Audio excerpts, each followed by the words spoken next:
Bandicoots have the shortest gestation and highest reproductive rate of all mammals.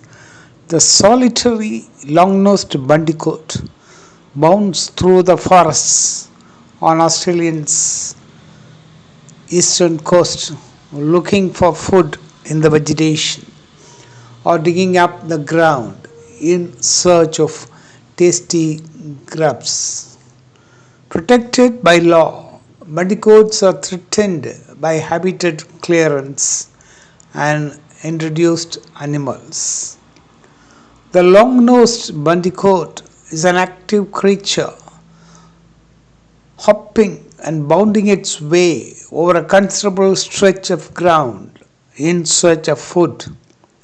It spends the day asleep in a comfortable and well concealed nest using a shallow depression in the forest floor or a hollow log or abandoned rabbit burrow lined and covered with vegetation.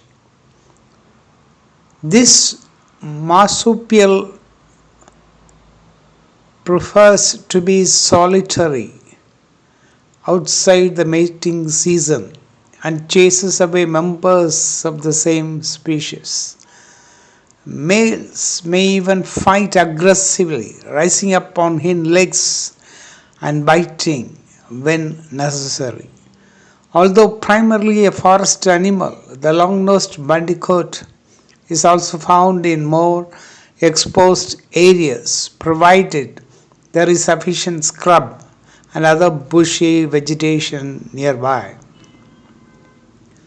When the weather is good and food is plentiful, a female bandicoot has a litter of 2 or 3 young as often as every 7 weeks. She gives birth at night about 12 days after mating. When they are born, the tiny, blind and hairless babies measure just 13 millimeter.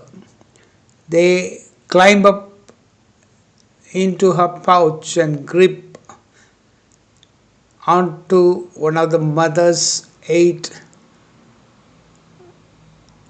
teats.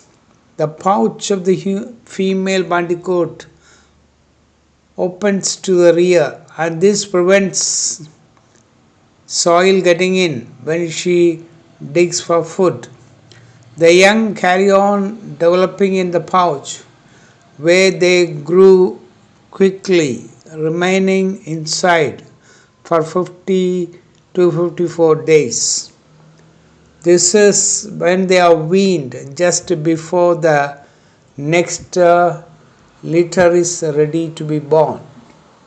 The youngsters then spend a few weeks in the nest before learning to forage with their mother. These tiny marsupials live mainly off insects and spiders, but also eat other invertebrates such as worms and occasionally mice and lizards. They also supplement their meaty diet with small amounts of vegetation, such as the tender roots of plants.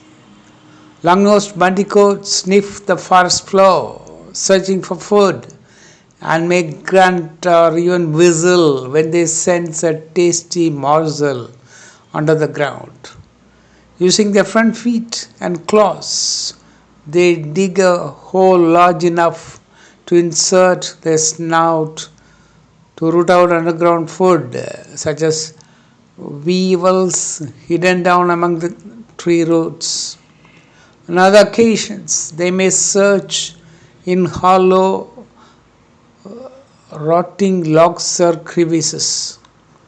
Bandicoots also venture onto farmland and into urban areas to prey on insects, but people consider them to be pests because of the holes they leave behind. Thank you.